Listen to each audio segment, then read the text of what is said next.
Halo, Assalamualaikum warahmatullahi wabarakatuh. Salam rahayu untuk teman-teman di seluruh Nusantara. Masih bersama saya Ali. Kita masih di dunia lain ya. Kita akan bercerita lagi. Nah, kali ini sesi ini kita akan bercerita bagaimana santet itu mengenai kita, ya kan? Bagaimana caranya santet itu mengenai kita. Kronologinya gimana maksudnya gitu kan. Jadi ini saya pernah dulu itu, ini pengalaman saya pribadi. Saya pernah dulu itu diganggu lah, maksudnya diganggu dalam tanda kutip itu sama orang ya kan. Terus akhirnya saya bertanya kepada beberapa teman ustadz dan juga beberapa santri yang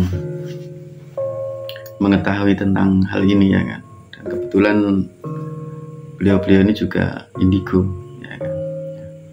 Kemudian saya nanya sama mereka, gimana sih caranya santet itu mengenai kita ya kan? Jadi ini kita tukar pengalaman.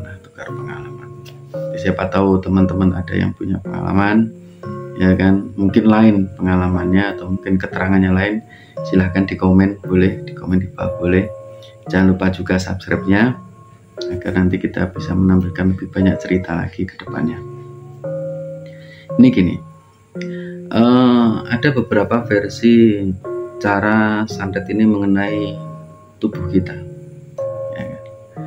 Yang pertama itu dengan posisi kita tidur. Jadi kurang lebihnya itu gini, misalkan ya, ini diri kita pada waktu tidur itu.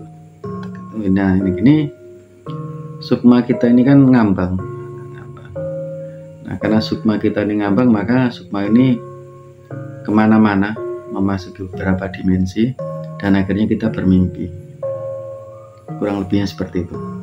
Nah, santet itu datang dan akhirnya nempel di sukma kita, dan pada waktu kita sadar dia masuknya bareng-bareng, masuk dalam. Jadi pada waktu kita bangun, santet itu masuk ke dalam tubuh kita.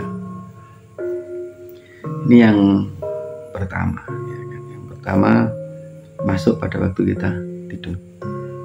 Yang keduanya ini masuk lewat tulang belakang, tapi di ekor, tulang ekor lah, masuk lewat tulang ekor. Ini pada waktu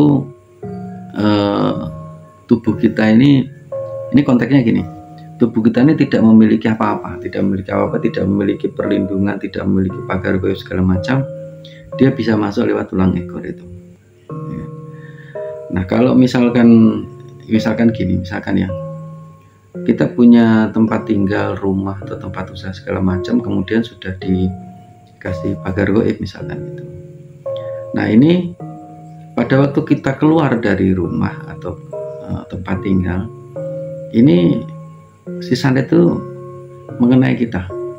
Nah setelah kita masuk ke dalam tempat yang sudah dipagar itu, santetnya ya masih ngikut kita masuk ke dalam pagar itu, jadi masih bisa terkena. Soalnya kita kan tidak mungkin selama berpuluh-puluh tahun di dalam rumah terus kan, tidak mungkin ya. Nah itu caranya masuk santet seperti itu. Ada juga yang bilang santet itu masuknya dari ubun-ubun masuk ke dalam. Ada juga yang mengatakan masuknya dari jempol kaki misalkan gitu kan.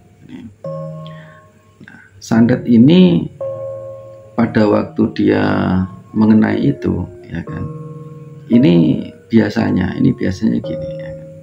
Biasanya itu kita enggak sadar ya kan, enggak sadar tiba-tiba terkena sesuatu dan mengakibatkan sesuatu. Kalau misalkan santet ini tujuannya untuk melukai, maka otomatis kita terlukai. Kalau misalkan santet ini tujuannya membunuh, ya otomatis kita kena. Kalau misalkan santet ini tujuannya untuk pengasihan, maka otomatis kita langsung terbayang-bayang dengan orang itu, dengan orang yang itu.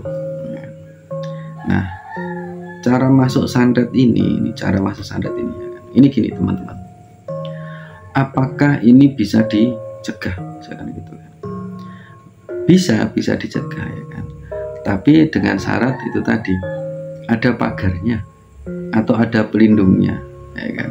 Nah, pelindung ini kan kalau di tempat tinggal ini kan dia di satu tempat dan tidak berpindah-pindah. Tapi kalau misalkan pelindung itu di dalam diri kita, maka kita kemana-mana juga masih ada pelindungnya. Dan yang perlu diperhatikan gini teman-teman, saya pernah menjumpai beberapa orang lah, beberapa teman itu bilang gini, padahal saya itu udah dipagar Pak, maksudnya udah dikasih energi pelindung dalam diri saya, tapi masih tembus. Terus saya bilang gini, mungkin ya secara analogi berpikir begini, pagar yang melindungi dengan sesuatu yang datang itu masih kuat sesuatu yang datang itu gitu.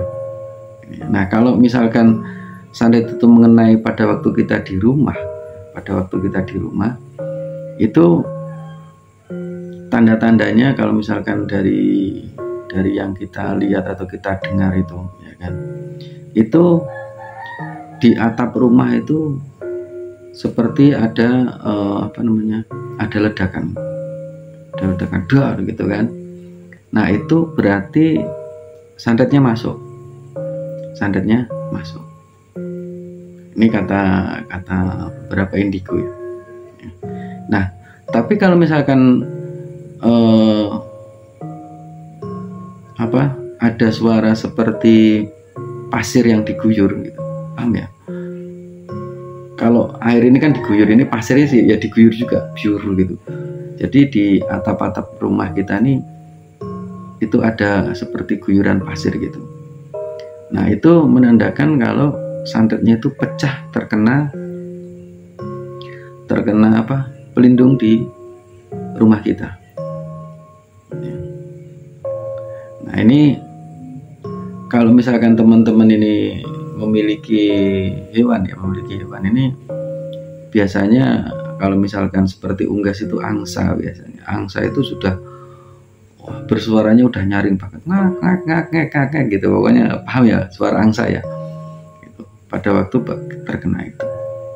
Kalau misalkan teman-teman punya hewan peliharaan anjing misalnya, itu udah pasti menyalanya udah santer banget, udah menyala terus itu, udah menggonggong terus ini. Tapi tidak bisa berbuat apa-apa.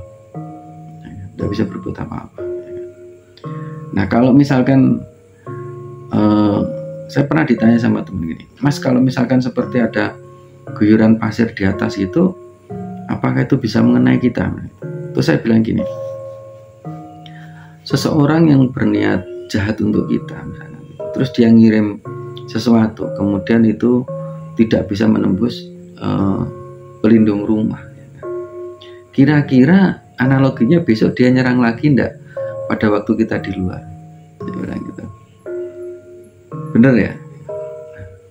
Nah, pada waktu di luar itulah kita terserang. Jadi untuk teman-teman yang terkena lemparan energi, kita nyebutnya ya santet lah, atau kalau sihir sih terlalu luas lah ngomongnya tuh, kena santet lah. Ini harusnya secepat mungkin, saya bilang secepat mungkin adalah cross check dulu, terkena atau tidak, kemudian baru diobati ya kan? Karena ya paham ya, ini susah untuk dianalogikan secara perkataan, itu agak susah. Nah, kalau misalkan ada seseorang yakin kalau santet itu tidak ada misalkan gitu. Ada beberapa indigo bilang gini, kalau seseorang tuh yakin santet itu tidak ada, maka otomatis dirinya menutup gitu. Maka santet itu susah untuk mengenai orang itu. Ini kata indigo ya. Bahkan di beberapa video YouTube itu ada yang bilang seperti itu. Tapi pertanyaannya gini ya kan. Berapa banyak orang tidak yakin dengan santet, tapi dia terkena santet? Nah, jalan masuk santet itu ya lewat beberapa macam itu. Nah, kalau misalkan gini, kalau cara jalan santet masuk di dunia usaha, ya kan, ini langsung mengenai tempatnya itu tadi. Ya kan? Nah, caranya mengetahui gimana? Ya otomatis secara yang bisa kita rasakan, ya otomatis usahanya menjadi seret misalkan seperti itu. Nah, kalau dalam diri kita terkena santet, maka banyak itu di video saya ada tuh ciri-ciri kita cara mendeteksi kita terkena santet, itu ada di video saya yang lain. Tapi jalan masuk santet sendiri itu sebenarnya ada beberapa melewati itu tadi tulang ekor, melewati pada waktu kita tidur, ada yang bilang dari ubun-ubun, ada yang bilang dari jempol kaki, ya kan. Nah, biasanya gini, setelah masuk santet itu, ya kan, ini ada beberapa yang dimasukkan ke dalam tubuh si korban ini ada video kita, media santet. Oh, ternyata ini isinya santet itu ada yang versi 1 sama versi 2, ya kan. Itu nanti silahkan diklik aja videonya, nanti ada beberapa hal, ya kan. Jadi tidak melulu harus astral yang dikirim, ya kan. Entah itu energi, entah itu mantra, entah itu segala macam, itu ada pembagiannya di video saya yang lain, ya kan. Jadi untuk teman-teman hati-hati, karena sebab apa? Kita tidak pernah tahu orang lain itu suka atau tidak dengan kita, ya kan? Karena kadang-kadang dari melihat saja orang udah, wah saya tidak suka dengan orang itu misalkan, gitu kan. Padahal orang itu ya tidak ngapa-ngapain gitu kan. Nah, kalau cuma tidak suka sih tidak masalah, tapi kalau misalkan dilanjutkan dengan acara persantetan, ini kan menjadi sesuatu yang lain lagi, ya. Atau rasa iri itu kan biasanya kan tinggi, ya kan. Misalkan kita punya usaha atau kita punya keluarga yang baik, kita punya keharmonisan, punya segala macam, akhirnya menjadikan orang lain itu menjadi mau untuk berbuat jahat, untuk menyingkirkan kita lah. Jadi makanya kalau misalkan teman-teman, salah satu halnya untuk kita mengatasi itu tadi, sebelum tidur ini usahakan untuk berdoa dulu. Kalau misalkan beragama Islam ya wudhu dulu, habis wudhu kemudian berdoa, ya kan. Ini saya sebutin untuk teman-teman yang Islam ya. Ini kan ada sunnahnya ya, Jadi setelah berwudhu itu membaca Al-Fatihah 1 kali, kemudian membaca ayat kursi 1 kali, kemudian kulhu 1 kali, kemudian Anas 1 kali, kemudian Al-Falaq 1 kali, ya kan. Kemudian ditiupkan di tangan, ditiupkan gitu, diusapkan semuanya gitu, dilabur lah ya, dilabur ke seluruh badan, ya kan. Kemudian tidur, ya kan, berdoa bismika Allahumma ya bismika amut, ya kan. Kemudian ini biasanya gini, kalau misalkan saya ya, misalkan itu membaca Al-Ikhlas, kulhu itu terus menerus sampai kita tertidur, ya kan. Saya rasa tuntunan ini baik, ya kan. Jadi kita baca kulhu Allahu ahad itu sampai tertidur, maka insya Allah kita juga ada perlindungan, ada perlindungan dari sisi badan kita secara pribadi. Nah, yang kedua, pada waktu kita keluar rumah, ini kita juga membiasakan untuk berdoa, kemudian memulai sebuah rutinitas atau kegiatan ini dari buka pintu aja. Dari buka pintu tuh, misalkan kita buka pintu, baca Bismillahirrahmanirrahim, ya kan, minta perlindungan sama Allah, kemudian kita baca ayat kursi. Nah, pada waktu kita mau nyampe rumah, kita mau buka kunci atau assalamualaikum gitu kan, ketok pintu, itu juga sama, kita membaca ayat kursi juga. Dan ini sebenarnya ya, saya tidak tahu apakah ini ada tuntunannya atau tidak, tapi insya Allah ini juga meminimalisir kita terkena santet di luaran ataupun di dalam rumah. Nah, untuk teman-teman yang ini ya yang sudah terlanjur terkena, ya kan, ini ada nanti judulnya dukun aspal asli tapi palsu gitu, ada nanti caranya kita melihat apakah dukun itu atau ustadz itu atau segala macam kita nyebutnya itulah, ya kan, atau ahli supranatural itu asli apa palsu, itu nanti akan kita bahas di video selanjutnya, ya kan. Untuk rumah sendiri ini sebenarnya ada berbagai cara meruqyah, ada juga nanti kita bikin video cara meruqyah tempat tinggal dan juga tempat usaha nanti di video lain. Kalau misalkan kita jadikan satu kan nanti panjang, ya kan, ya, nanti kita juga bikin juga. Tapi yang jelas teman-teman, untuk menghindari itu atau untuk meminimalisir itu, sebenarnya kita tetap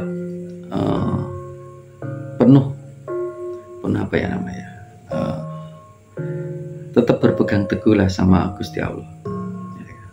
Kita tidak melepaskan diri dari Gusti Allah setiap saat, ya kan. Makanya dalam setiap kali kita mau bekerja atau mau apa kan tetap disunahkan untuk membaca Bismillahirrahmanirrahim, ya kan. Sebenarnya itu ya baik, ya, tuntunan itu baik, ya kan? Gitu teman-teman ya. Atau paling tidak a'udzubillahi minasyaitonirrajim, Bismillahirrahmanirrahim, kemudian baru mengerjakan sesuatu. Dan semoga yang dikerjakan itu juga membawa barokah untuk teman-teman semuanya. Oke teman-teman, demikian pembahasan kita di sesi ini, bagaimana cara jalan masuk santet ke tubuh kita, dan juga tadi ada beberapa hal yang dipakai, insya Allah juga berguna juga untuk kita, ya kan. Terima kasih sudah mendengarkan saya, dan akhir kata salam rahayu untuk teman-teman di seluruh Nusantara, dan akhirnya assalamualaikum warahmatullahi wabarakatuh.